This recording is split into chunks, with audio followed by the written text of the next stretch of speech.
Não, a pergunta que eu ia fazer para o professor é justamente essa, com base no que o William falou, né? Esse jogo de ganha-ganha, ou do outro lado de perde-perde, é um jogo muito cruel, porque ou você faz alguma coisa e dá gasolina, e dá amplitude. Até ontem a coisa estava crescendo no Brasil, professor, mas ela estava meio contida na imprensa internacional. A partir do momento que o Alexandre de Moraes, na figura, né, do STF, toma uma decisão judicial, isso vira notícia no Washington Post, que não era notícia antes. Ou seja, só vira notícia porque a Suprema Corte entra no jogo. Senão, antes, os Estados Unidos já estão acostumados, a imprensa estadunidense, com Elon Musk esperneando no Twitter, eles não dariam bola para ele. Aquilo não viraria notícia no Washington Post, mas vira porque o Alexandre de Moraes se movimenta. E aí, se ele não se movimenta, a gente pode não estar matando o mal pela raiz. Então, a minha dúvida vai um pouco nessa questão, e também na questão assim do que a gente costuma falar hoje, uma discussão que está em aberto também, do pós-Estado, né? Que é justamente isso que o Castro Rocha me fala para a gente, assim, o que é que a humanidade tem para oferecer num pós-Estado, no momento em que a relação social está esgarçada, tanto da direita quanto da esquerda. Vejam,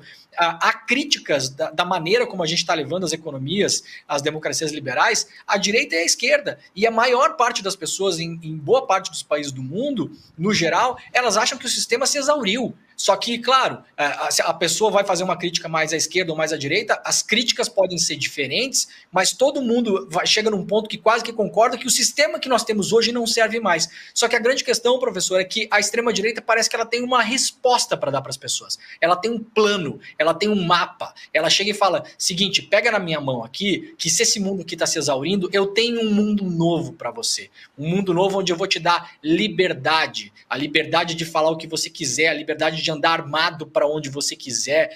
Eu vou te dar esse mundo novo. E o campo progressista parece que está perdido ainda numa questão de realmente dar uma resposta, um projeto, um plano, um caminho, um mapa para as pessoas. Então eu queria ouvir o professor nesses dois casos. Assim, o jogo do ganha-ganha, que o César bem perguntou, né? O que se faz numa questão dessa? Tem uma experiência global onde a gente possa aprender em como reagir? E outra, por que a extrema-direita consegue dar essa resposta para o cara que está no iFood, para o cara que está no Uber, para o cara que está precarizado? Eu tenho aqui um mapa para você. Vem comigo que eu vou tirar você desse túnel. E parece que o campo progressista no mundo todo está ainda perdido e não consegue ser um farol para iluminar e para levar as massas para esse outro lugar. Perfeito. Obrigada, Demore. Obrigado, Bom, gente. essas questões fundamentais, as questões, pessoal. Ah, mas não vai embora não, Demore. Ele vai ouvir em off, professor. Ele vai ouvir em off. Eu preciso liberá-lo, mas ele vai ouvir em off. Ah, tá. Mas eu vou responder, Demore. Por favor. Vem, então. Não, eu vou ficar ouvindo, Valeu, é muito importante. Vamos lá. Tem um ponto que o William mencionou, eu vou juntar aqui todas as questões, que essas questões são fundamentais.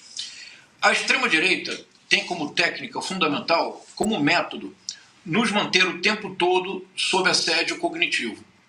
Veja que nós não conseguimos fazer um programa no qual nós não discutamos a última barbaridade da extrema-direita. Ou seja, eles conseguem colonizar o nosso imaginário. E, em boa medida, essa é a razão do triunfo da extrema-direita. Eu penso que, no primeiro momento, nós precisamos baixar a bola, diminuir a tensão. Vou considerar as questões na sua proporção exata. Então, vamos lá. Elon Musk, Alexandre de Moraes. Do ponto de vista jurídico, do ordenamento jurídico brasileiro, o Elon Musk é um zero à esquerda. Ele poderia ter o triplo de dinheiro que possui. Ele continuaria sendo um zero à esquerda no ordenamento jurídico brasileiro. Nada do que ele diga, nada do que ele faça pode alterar o ordenamento jurídico brasileiro e, portanto, as decisões que são tomadas pela justiça brasileira e referendadas pelo Supremo Tribunal Federal. Então, devagar com andor. Nada que o Elon Musk faça pode afetar o ordenamento jurídico brasileiro, no plano jurídico.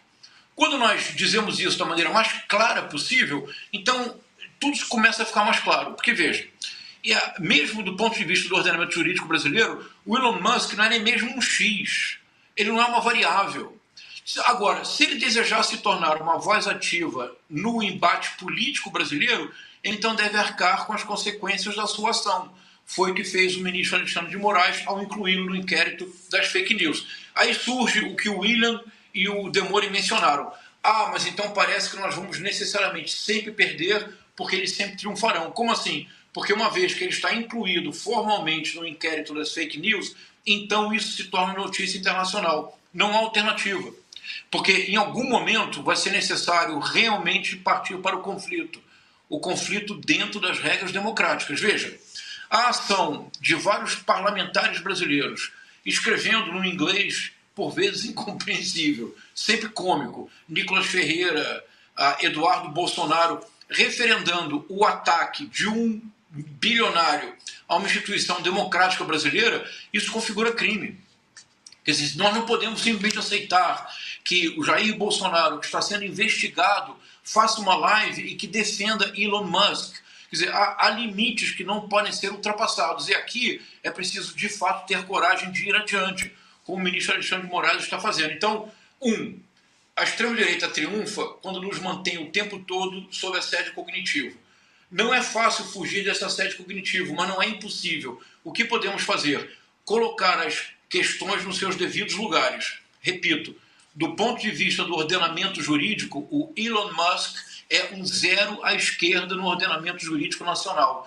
Na ordem que incluiu o Elon Musk no inquérito das fake news, que são 7 páginas, é curto, na primeira página, eu até mandei para vocês, o Alexandre de Moraes o ministro Alexandre de Moraes faz algo muito sintomático.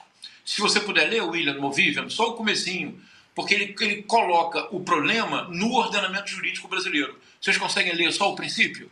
César vai ler para a gente. Vamos lá.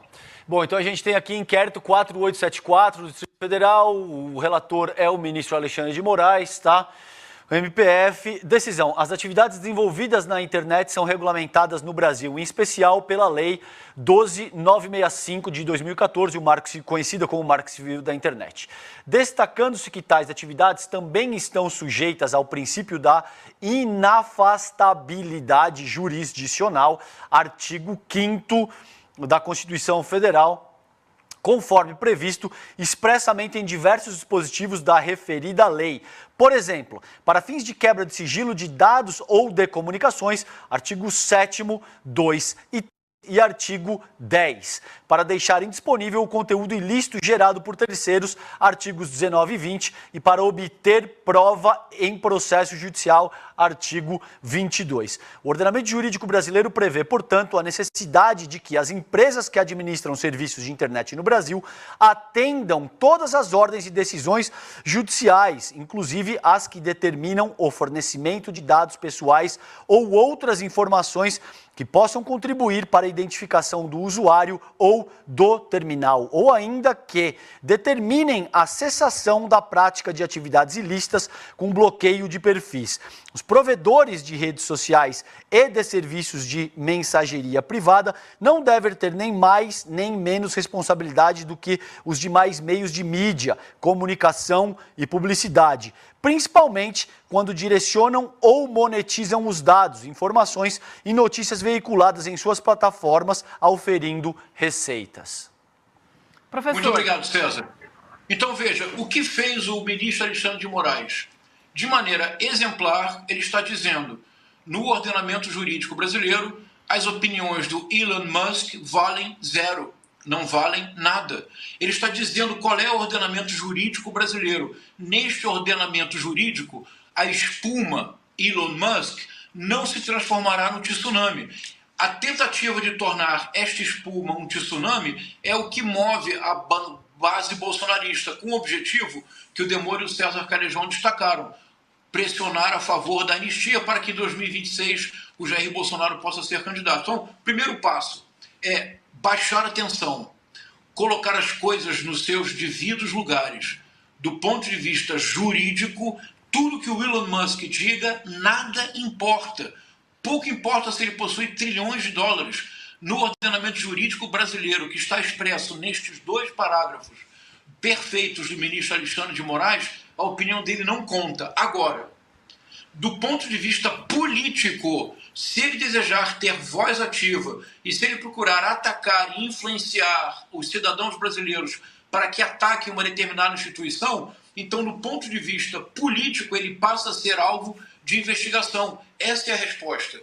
Nós não vamos, evidentemente, ter uma resposta única, não há uma panaceia contra a extrema-direita, porque tudo é consertado. Eu estava vendo o programa antes de entrar e a análise de vocês foi perfeita. Veja, o Elon Musk faz a declaração. Um influencer, que na verdade foi um dos principais articuladores da tentativa de golpe, Paulo Figueiredo Filho, faz uma pergunta para o Elon Musk. O Elon Musk responde. De imediato, Nicolas Ferreira produz uma série de tweets em inglês. Júlia Zanata grava um vídeo. O Eduardo Bolsonaro grava uma live com o pai. Cria-se um clima. Tenta-se fazer uma audiência no Senado e na Câmara para analisar os X-Files envolvendo Alexandre de Moraes, que não são nada. Então, essa ação concertada, ela tem uma forma de responder a ela, que é esvaziar o balão. Como é que você esvazia o balão? Você traz as questões para a sua realidade concreta. Vou repetir. Do ponto de vista do ordenamento jurídico brasileiro, as opiniões do Elon Musk são zero à esquerda. Não valem rigorosamente nada. Do ponto de vista político, a questão é delicada. Porque, como eu já disse aqui algumas vezes, o William e Vivian, a articulação golpista continua ativa. E ela continua ativa não apenas em função de ideologia. Ela é uma articulação que também se associa à questão da monetização mencionada pelo ministro Alexandre de Moraes e dos negócios que estão implícitos. Para agora, Vivian, rapidissimamente responder a questão do César, que você fez uma questão fundamental, César. Vou tentar ser o mais breve possível, embora a questão seja imensa. Veja, 1918, término da Primeira Guerra Mundial. Um grande trauma na Europa, porque havia uma utopia do final do século XIX para o século XX, que dá origem à chamada Belle Époque. Havia uma utopia que a industrialização da sociedade levaria a um reino de paz e de prosperidade. E que, finalmente, o ócio criativo, para um autor que também é importante para Eduardo Moreira e para vocês, o Domênico De Masi, o ócio criativo, ou como dizia o Oswaldo de Andrade, uma sociedade finalmente antropofágica, seria possível. Não é o que aconteceu. A industrialização converteu-se em máquina de guerra. E entre 1914 e 1918, matou-se na Europa mais do que em toda a história da humanidade, em guerras. Porque todos os avanços tecnológicos foram convertidos em máquina de guerra. O principal deles, o que levou um brasileiro a arrepender-se da invenção que fez. No final da vida, num texto comovente chamado O Mundo que Eu Vi, o Mundo que Nós Veremos, o Santos Dumont dizia: se eu soubesse que o avião seria usado para matar como arma de guerra, eu não o teria inventado. Então, em 1918, criou-se uma estrutura jurídica internacional, deliberadamente transnacional, a Liga das Nações. A Liga das Nações tinha a finalidade de dirimir conflitos locais por uma arbitragem supranacional. A ideia é de que, dessa forma, seria possível evitar um novo conflito de proporções mundiais. Um pouco antes da eclosão da Segunda Guerra Mundial, em 1939, o que ocorreu? A Liga das Nações foi sendo, pouco a pouco, minada. A sua credibilidade foi sendo destruída. Especialmente por quem? Pelo avanço do nazifascismo, pelo avanço do nazismo e do fascismo, respectivamente na Alemanha e na Itália, que começaram a se recusar a cumprir ordens e deliberações da Liga das Nações. Quando explode a Segunda Guerra Mundial, com a invasão da Polônia, em 1939, já é mais do que claro que a Liga das Nações já não tem nenhuma função. Nós vivemos hoje um mundo, César, muito semelhante. E recordemos que logo após o final da Segunda Guerra Mundial, a geopolítica teve uma reestruturação fundamental. A Europa deixou de ser o centro de comando e surgiu uma estrutura bipolar, Estados Unidos e União Soviética. E, em breve, uma estrutura tripartite com a presença da China. Mas um novo mundo se esboçou. E esse novo mundo teve como parto duas terríveis guerras mundiais. No mundo que nós vivemos hoje, a extrema-direita transnacional, Javier Milei, Jair Bolsonaro, Donald Trump, Viktor Orbán, todos se esforçam para desmoralizar e deslegitimar a ONU. O governo não Israel, muito menos o povo judeu. O governo de extrema-direita do Netanyahu investe pesadamente em desmoralizar a ONU, de modo a impedir que qualquer ajuda humanitária chegue à faixa de Gaza. A desmoralização e a deslegitimação da Organização das Nações Unidas é algo muito perigoso, porque nos remete ao cenário do entre guerras, entre a Primeira e a Segunda Guerra Mundial no século XX. Porque se você desmoralizar um único organismo que é transnacional e que procura evitar conflitos por meio do diálogo, que substitui a arma pela palavra, o que é que sobrará? Sobrará o que o romancista brasileiro Paulo Lins escreve no início de Cidade de Deus, um dos mais importantes romances da literatura brasileira contemporânea. Ele tem uma epígrafe, ele fala assim, essa epígrafe é uma síntese do mundo que hoje vivemos. A epígrafe fala assim: falha a fala, fala a bala. Toda vez que a linguagem, que o diálogo, que a possibilidade de acordo falha, o que se segue é a guerra. E nós assistimos, assim como assistimos em 1945, ao parto de um novo mundo, em que os Estados Unidos deixarão de ser a única superpotência depois da dissolução da União Soviética em 1991, em que a União Europeia é cada vez mais questionada nas suas bases fundamentais, em que surgem novos atores políticos que se tornam superpotência, especialmente China.